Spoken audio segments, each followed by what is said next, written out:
Olá, nessa edição do Papo com o Editor, o broadcast político, entrevisto o deputado federal e líder da bancada evangélica, Sóstenes Cavalcante, do PL do Rio de Janeiro.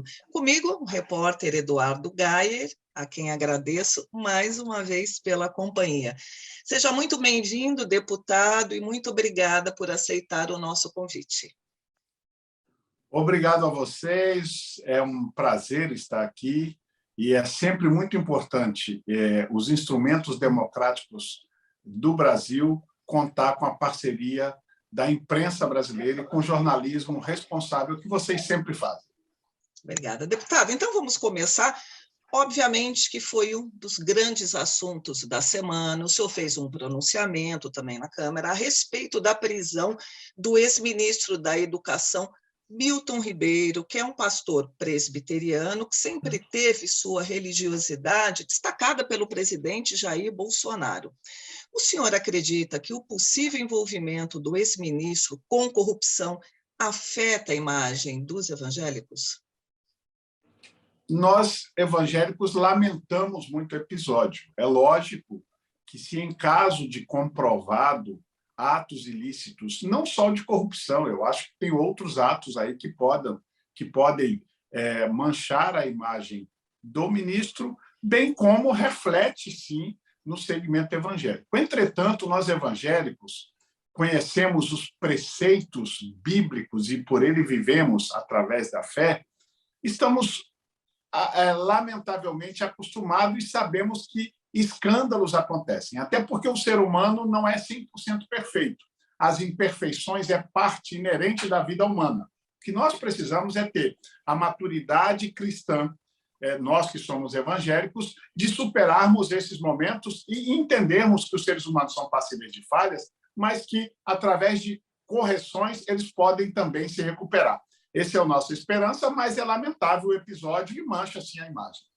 Só um adendo, deputado, né? O senhor falando ali, né, dos evangélicos, o senhor, né, um estudioso, um teólogo, assim, o que causa estranheza, assim, muita gente, obviamente, pode ser um católico, pode ser um espírita, né? Quer dizer, seja a denominação que for, mas a pessoa representa um segmento, a pessoa é um líder religioso, e de repente a gente vê assim caindo em tentação. O senhor acha que o poder corrompe, assim? É muito difícil assim a pessoa que ali ele deve ter muitos seguidores, ele é porque assim causa estranheza, né? A gente fala, puxa vida, como é que alguém que segue os preceitos bíblicos, que é um pregador, que tem um rebanho ali, diríamos assim, ele cai assim, cair em tentação, o poder corrompe, é muito difícil ali conviver ali, né, com o poder nesse sentido? Primeiro, eu quero reiterar que eu não estou prejulgando ainda, porque nós não temos o final das investigações com relação ao ministro Milton e os pastores envolvidos. Eu não gosto de fazer prejulgamento. Há indícios, lógico, não vou tampar e jogar para debaixo do tapete os indícios. Eu, no mínimo, acho que houve imprudência por parte do ministro e dos pastores envolvidos. Isso é o mínimo para mim. Houveram condutas minimamente de imprudência. Agora, dizer a sua pergunta, eu aqui acabei, você perguntou sobre... Se o poder, né, o poder corrompe. Sim, já me lembrei. Corrompe. Não, o poder não corrompe. O poder revela o verdadeiro caráter das pessoas, sejam eles da fé que for. Eu entendo que o caráter, a formação do caráter, ele está muito além das questões de acesso que você tem a determinados poderes, cargos ou funções. Então, eu entendo que o poder vai revelar o verdadeiro caráter. E caráter, ele é supra-religioso. O caráter, ele pode existir em cidadãos religiosos ou não religiosos e da religião que for. Então, o poder simplesmente revela o caráter. Deputado, o senhor disse que esse episódio, de alguma forma, afeta a imagem dos evangélicos, né? O senhor entende que essa prisão do ex-ministro também arranha a imagem do governo do presidente Jair Bolsonaro, do qual o senhor é apoiador, e pode tirar votos do presidente nessa eleição, considerando que o presidente tem um discurso de combate à corrupção, ele costuma dizer que no governo não há corrupção? Alguma maneira de blindar o governo desse desgaste, se ele existir na avaliação do senhor, por conta das eleições? Desgaste existe. Seria totalmente utópico falar que não existe. Era melhor estarmos falando de outras coisas, não disso. Então, o desgaste existe. Agora, o problema é que, neste momento, você encara o desgaste e tem que fazer do limão a limonada. Por enquanto, não há comprovação de corrupção. Há indícios que estão sendo investigados. Comparar isso e o que você tem que fazer o limão da limonada? É pegar este episódio e, por mais que tenha lá na frente a gente se comprove que tenha havido conduta ilícita, não sei qual delas, a gente tem que comparar como agiu o atual governo, como agiu o governo que vai ser oposição no processo eleitoral. O PT, quando o ex-presidente Lula estava por ser preso, a ex-presidente Dilma quis nomeá-lo ministro para ele ficar debaixo do manto da impossibilidade de prisão por conta do foro privilegiado. Este governo não. Quando existe uma acusação, se afasta o ministro para que o processo de investigação transcorra naturalmente e que, se for encontrado qualquer irregularidade, que seja punido. Então, há uma diferença de um governo para o outro e, apesar de ser um limão, e o limão ser ácido, não é uma boa história, não é um bom episódio, você tem que fazer dele uma limonada. Mas, deputado, oi. É só um adendo, o senhor falou dessa questão, né, de afastar, mas o próprio presidente Bolsonaro, ele disse que botava a cara no fogo pelo ministro e depois ele praticamente assim lavou as mãos, como Pôncio Pilatos, olha, tá entregue e tal. É essa postura de um líder, de um presidente, o senhor acha que está correto isso? Vamos analisar o perfil de quem é o líder. O líder é uma pessoa com formação militar. O presidente Bolsonaro, capitão do Exército, todos conhecemos sua formação. Como é preparado a mente de um líder militar? Preparado para a guerra. A guerra, quando um soldado é ferido, qual é a primeira orientação a um líder de guerra? Traga e proteja esse soldado ferido e traz para perto. Logo depois, em batalha, você traz um soldado ferido para perto e logo depois você tem que continuar a batalha. A reação do presidente Bolsonaro, quando falou, coloca a minha cara ao fogo. Ontem, até na live, ele já corrigiu, falou que deu uma exagerada, que seria a mão. Anteontem, quando da prisão, e a gente não tinha noção dos fatos, porque quando eu soube da prisão, qual foi a minha reação? Para o judiciário prender, já devem ter encontrado algum elemento, alguma prova. E se tem prova, nós, que somos um governo diferente, que queremos punir qualquer tipo de irregularidade, ele pegou e falou que cada um responda pelos seus atos. Logo depois da nulidade da prisão pelo desembargador Ney, ficou claro que foi uma prisão sem nenhuma prova de nada ainda dos fatos. E não foi uma prisão também por obstrução de justiça, porque o mandado de prisão não está lá que estava havendo obstrução de justiça. O que ficou claro é que estavam prendendo por 4 possibilidades de crime, entre eles corrupção passiva. E aí foi a minha pergunta já logo no dia da prisão. E onde estão a corrupção ativa? Os corruptores, que também deveriam ter sido presos. Então, eu acho que houve um erro jurídico no processo de investigação, da decisão da prisão. Para mim, foi um erro desde o início. E a posição do presidente foi, a primeira vez, proteger, instinto militar. A segunda, ficou pensativo que, se houve uma prisão pela Polícia Federal, devem ter provas. Se tem prova, eu também quero que puna e cada um responda pelos seus atos. Quando ele viu que foi uma prisão, e eu entendo que foi uma prisão, essa prisão foi errada juridicamente, e não quero acreditar que tenha sido uma prisão política. Eu não quero acreditar nisso. Mas, até agora, prova nenhuma foi colocado neste processo de investigação.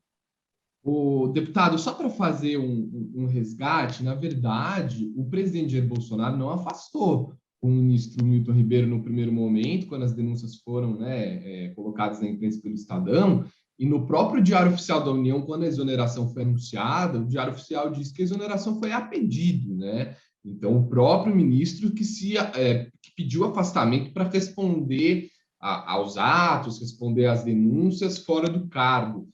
Pensando nisso, o senhor disse, né, que o presidente afastou o ministro, foi um jogo combinado do ministro sair do cargo para responder? Foi uma exoneração a pedido? O que o senhor pode contar de bastidor dessa época? Porque o governo tem, de fato, usado esse discurso, né, de que o presidente afastou o ministro, mas na época não foi essa a impressão que ficou. Eduardo, você foi muito bem, a sua pergunta é muito bem colocada e eu tenho informações e, como convivi muito de perto desde o primeiro dia desse episódio, e a gente não tem nada a esconder, o bom é isso, vou te falar todos os fatos como decorreram numa cronologia rápida aqui. Quando o episódio aconteceu, eu estava num voo indo com o presidente Bolsonaro para Manaus. Nós pousamos em Manaus, eu vi a notícia, não comentei com o presidente, porque a gente ia para os eventos. Na volta do voo, comentei com ele, falei, presidente, esse assunto me parece ser sério, você precisa dar uma olhada com o maior carinho. No dia seguinte, isso era uma quinta-feira, no dia seguinte, acho que quinta-feira foi o primeiro dia, na sexta, os episódios foram dando mais desdobramento e graças a vocês do Estadão, diga-se de passagem, os méritos do furo, de reportagem, tudo estão com vocês. Nós começamos a nos preocupar porque também vazou outras coisas em outros veículos de comunicação, inclusive áudio.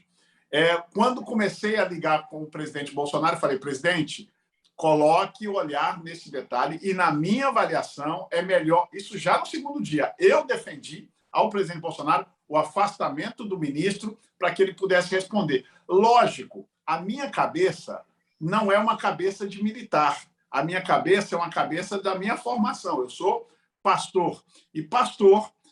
quando nós temos qualquer tipo de acusação como essa, a primeira decisão nossa é o afastamento. Mas a cabeça militar é diferente. Vou cuidar do meu soldado. Realmente, o presidente ainda tentou manter o ministro, e isso se levou por 9 dias, salvo engano. A cronologia foram 9 dias.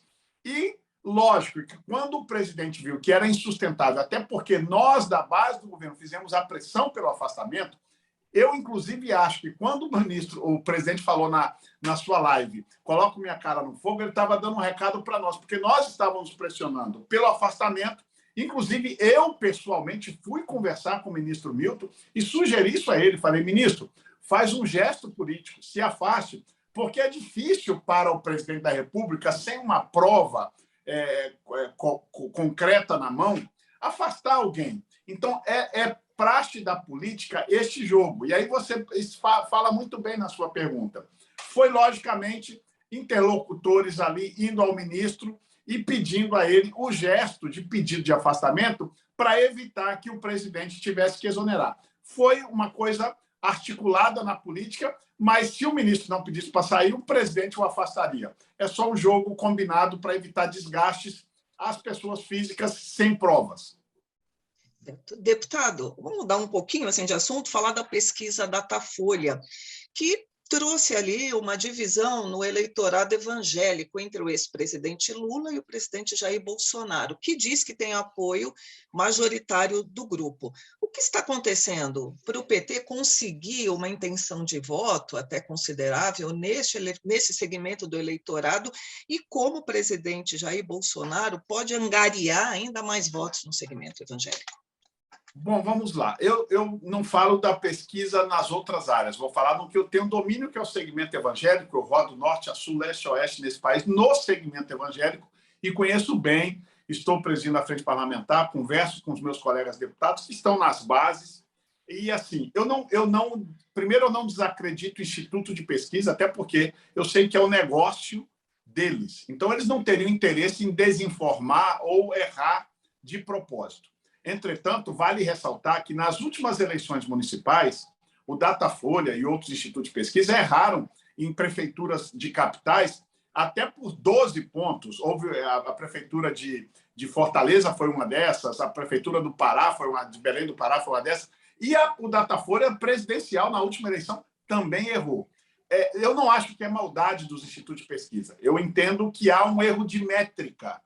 Ou o eleitor de direita não gosta de se manifestar para instituto de pesquisa. Eu não sei onde está o problema. Agora, quem conhece o segmento evangélico como eu, é impossível. Na pesquisa anterior dava empate. Nessa, o Datafolha já começou a melhorar. Eu fiquei sabendo que ele deu uma vantagem de 6 ou 7 pontos dentro do segmento evangélico para o Bolsonaro, 45 a 30 e alguma coisa.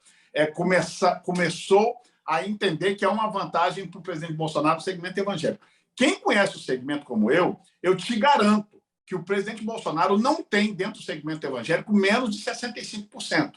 Quando os institutos de pesquisas vão detectar isso, eu não sei. Eu acho que a métrica com que eles medem o segmento, eu não sei como é que é cientificamente a metodologia deles, deve estar errada, porque quem conhece o segmento sabe que o presidente Bolsonaro, mesmo neste momento de dificuldade econômica, de problemas na política, o presidente Bolsonaro ainda tem no mínimo 65% dos votos, que na eleição passada teve próximo de 85%. Então, ou seja, ele perdeu dentro do segmento, mas não perdeu essa quantidade que os institutos mostram atualmente. E perdeu por quê, deputado? Assim, qual foi a razão Perdeu dessa por perda? conta da crise econômica, perdeu porque é natural que um governo que esteja no executivo se gera no eleitor uma série de expectativas, e algumas dessas expectativas pessoais ou conjuntas, sociais, elas são frustradas. É natural que tenha um desgaste de quem está no governo, e a crise econômica, esse momento pós-pandemia e momento de guerra na Rússia, reflete na economia, nos preços, combustíveis, no supermercado. Isso acaba também afetando, porque o evangélico também anda de carro, anda de moto, se alimenta. Isso tudo afeta, sem sombra de dúvidas. Deputado, o presidente Bolsonaro adota também uma retórica aí bastante virulenta contra o Supremo Tribunal Federal, em defesa do armamento da população, enfim. O senhor não acha que os setores religiosos perdem um pouco de uma certa busca pela paz aí que é pregada pela Bíblia ao se associar a esse discurso? Não é ruim, até do ponto de vista eleitoral, para o presidente fazer um discurso tão virulento mesmo, tão combativo com o Supremo Tribunal Federal, que é uma instituição da democracia brasileira? Como que a gente consegue fazer essa junção entre religião e um ataque tão frontal a uma instituição como o Supremo Tribunal Federal? Eduardo, hoje você está rápido. Você fez duas perguntas em uma. Eu vou tentar te responder separadamente. Primeiro, o ataque ao Supremo Tribunal Federal. O Supremo Tribunal Federal, lamentavelmente, uma instituição importante para a democracia brasileira, mas devido ao seu excesso de ativismo e, inclusive, usurpando competência do Poder Legislativo e do Judiciário, vem se autodesmoralizando pela sociedade brasileira. Quando se faz pesquisa, é uma das instituições menos críveis do Brasil. Isso é lamentável. É a Suprema Corte de um dos poderes. Não poderia ser assim como é péssimo o resultado em pesquisa para o Congresso Nacional. Eu que sou deputado, eu tenho vergonha desses resultados. Acho que falta na nossa democracia uma sinergia, uma sintonia melhor desses dois poderes com a população. Em especial, o Supremo Tribunal Federal e a justiça brasileira está divorciada do sentimento de justiça que o brasileiro quer. Quando você vê políticos e crime do colarinho branco entram para a cadeia e estes mesmos superiores tribunais federais abrem as portas das cadeias para eles saírem pelas portas dos fundos na maior cara de pau, gera uma sensação de impunidade no povo. Isto é o que fragiliza a democracia brasileira. Com todo respeito, quando o presidente Bolsonaro faz algum ou outro ataque, eu acho que alguns até não tinham necessidade, mas grande parte dos ataques que ele faz, ele está verbalizando o sentimento do povo brasileiro, que a gente precisa de uma reforma ampla do Poder Judiciário no Brasil, bem como precisamos de uma autorreflexão do Poder Judiciário para que ele deixe de usurpar a competência dos demais poderes. Parece que, em alguns momentos, o presidente da República é a caneta de um ministro do STF. O STF não nasceu para isso. Então, nós precisamos de uma reflexão do Poder Judiciário para corrigir isso que está produzindo uma deformidade à nossa democracia. E a isso se deve parte dos ataques do presidente da República, que eu entendo que é verbalizar o sentimento do povo brasileiro. E, quando ele faz isso, acaba acertando para essa parcela da sociedade que não vê representatividade nessa justiça brasileira, que passou a ser injustiça para muitos de nós. Esta é uma parte da resposta do que você me perguntou. A segunda, com relação a armas. Vamos lá. Eu tenho um posicionamento nem radical como o presidente Bolsonaro, no que tange a armas, nem do outro extremo, né? Há um extremo armamentista e outro extremo desarmamentista. Eu não sou nem um extremo nem outro. Eu acho que a nossa atual legislação ela peca em alguns lados para o lado armamentista, como peca para o lado desarmamentista. A gente precisa de uma revisão. Por exemplo, a atual legislação, que fala que é o Estatuto de Desarmamento, dá direito ao cidadão a ter 6 armas. Espera aí, se é para autodefesa, para que 6? Não precisa de 6. 6 seriam para colecionadores, para CACs, outras coisas. Para o cidadão comum que quer ter uma arma para defesa pessoal, eu não sou contrário. Que garanta a ele o direito de uma arma e que seja posse, para que tenha dentro de casa, não porte. Eu acho que a cultura brasileira, nós estamos num país de dimensões continentais. Se eu legislasse para o sul do Brasil, eu não teria nem problema com porte, que eu conheço a cultura do sul, mas eu conheço a cultura do nordeste do Brasil e de onde eu nasci, Maceió, que é a capital com o maior índice de violência do Brasil. Maceió, Pernambuco, estão as capitais do Nordeste. Por quê? Porque culturalmente o nordestino ele é mais sangue quente. Ele resolve na peixeira. Imagina se nós colocássemos uma pistola na cintura de cada nordestino. Nós iríamos ter problemas sérios. A cultura do Sul ela é um pouco mais tranquila, mais equilibrada no que tange à violência. Por isso, eu acho que, quando eu, como legislador, vou pensar em lei para um Brasil desse tamanho, eu tenho que pensar nas peculiaridades regionais, na cosmovisão e na antropologia de cada região do Brasil. Eu penso dessa forma e divirjo dos dois extremos. Então, no que tange a armas, quando o presidente Bolsonaro se posiciona, lógico, ele se posiciona, todos que votaram nele sabem que ele é armamentista. Eu acho que esses dois extremos precisam de dialogar melhor para a gente chegar num ponto de equilíbrio e numa legislação moderna que garanta o direito ao cidadão de bem que quer ter uma arma para defesa pessoal, para ter posse em casa, simplificarmos um pouco os critérios, mas também seria contrário o vale tudo, leva ali um CPF e sai com seu fuzil, isso eu também não apoiaria. Acho que a gente precisa dialogar os dois extremos para buscarmos o ponto de equilíbrio nesse assunto. Tá certo. Deputado, um outro assunto da semana aí, não tem como não falar, é a CPI da Petrobras, questão dos combustíveis. O senhor não acha que pode ser um tiro no pé do governo a defesa de uma CPI neste momento? E o senhor acredita que a mudança na lei das estatais vai, de fato, sair via medida provisória? Não acredito que saia via medida provisória. Eu acho que a gente tem que enfrentar o tema dos combustíveis com muita seriedade. Acho que a Petrobras, as autonomias que viemos dando ao longo dos tempos, a Petrobras levou a Petrobras a só pensar no mercado. E um momento como esse de guerra, onde afeta o valor do barril do petróleo e o dólar a nível mundial, nós não podemos ser irresponsáveis com a população brasileira. Nós temos que buscar uma saída. Não acho que medida provisória vai ser a melhor saída. Entendo que, dialogando com o novo presidente da Petrobras, o Conselho Administrativo da Petrobras, buscar um meio termo para esses aumentos que ninguém mais suporta no Brasil. É insuportável. Daqui a pouco nós vamos chegar, como já está a Argentina, como está a maioria dos países latino-americanos, com hiperinflação, e vendo até a Europa já com inflação, Estados Unidos com índice de inflação fora de controle, é uma realidade mundial, e nós precisamos que os acionistas e o Conselho Deliberativo da Petrobras possa chegar a meio termo. Nós não queremos prejuízo para acionista, mas também não podemos sacrificar a população brasileira. Acho que a gente tem que buscar outros métodos, não medida provisória. A CPI, eu até assinei e apoiei, mas entendo que ela também não resolverá o problema. Acho que a gente precisa resolver com mais diálogo, mais equilíbrio, o assunto dos combustíveis. A defesa do governo, então, pode ser um tiro no pé do próprio governo, defender uma CPI neste momento. Eu entendo que o governo está buscando todas as alternativas para solucionar o problema do preço desses reajustes constantes de preços de combustíveis. Mas não acho que o instrumento de CPI, neste momento, vai resolver. Pode ser um aditivo a todo o conjunto da obra? Talvez.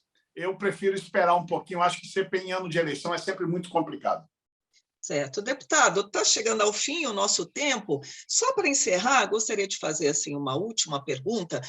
Na sua avaliação, qual vai ser o maior desafio do presidente Jair Bolsonaro nesta campanha, enfrentando Lula, que é líder absoluto, e aí, né, segundo os institutos, obviamente, que pesquisa não ganha eleição, mas tem a possibilidade de ganhar no primeiro turno.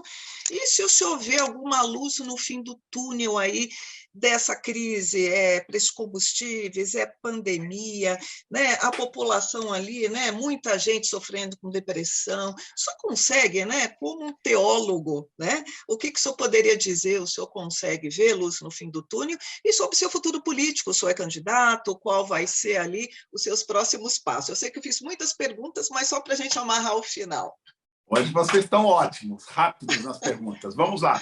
Entendo que o presidente Jair Bolsonaro, o maior desafio dele é a questão econômica neste atual momento. Sem dúvidas nenhuma, precisa se acertar. Acho que Paulo Guedes tem um papel importante neste momento, pensar um pouco menos como um liberal e buscar um pouco de equilíbrio. Nós estamos num momento de guerra, pós-pandemia, não dá para se liberal 100% neste momento. Também não prego a irresponsabilidade que a ex-presidente Dilma fez para ganhar a eleição, quando ela falou, faço até o diabo para ganhar a eleição, e fez mesmo. Quebrou a economia, subsidiou a energia para todos os brasileiros, fez, não é nem 8, nem 80. A gente tem que buscar o ponto de equilíbrio na economia. Acho que o Paulo Guedes tem capacidade disso, só precisa tirar um pouco, sair um pouco da cartilha liberal e buscar um ponto de equilíbrio neste assunto.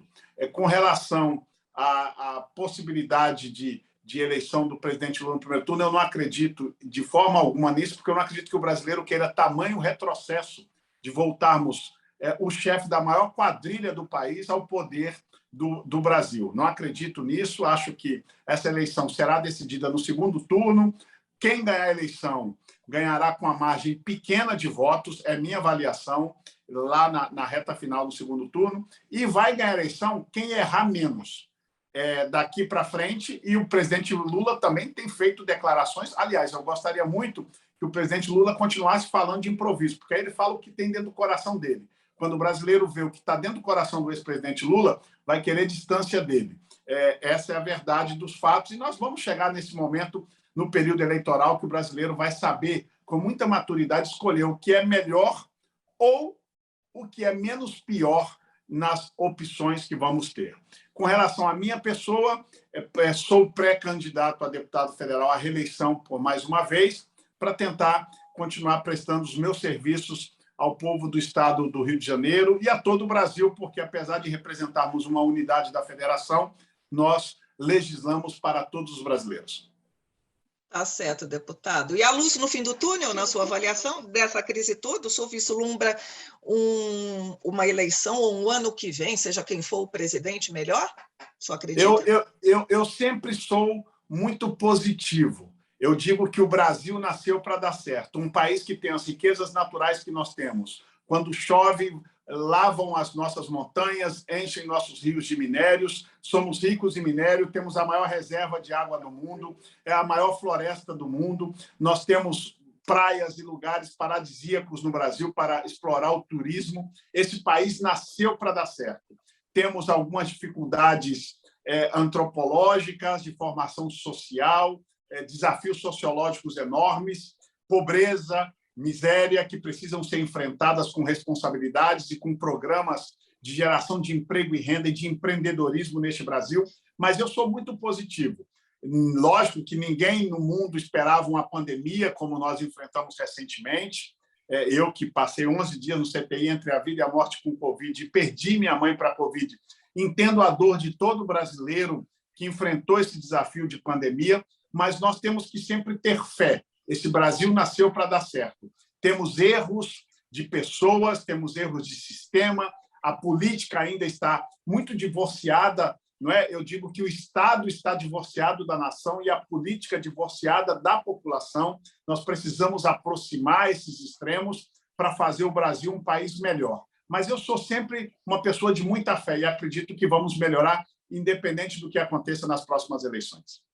Tá certo. Deputado, infelizmente o papo está muito bom, nosso tempo acabou, agradeço a sua presença. Então, obrigada, deputado Sócine Cavalcante, obrigada ao repórter Eduardo Gayer, obrigada a Cláudio da Luz, que está fazendo a nossa ponte remota, e vocês continuam acompanhando a gente aqui no Broadcast Político. Até mais.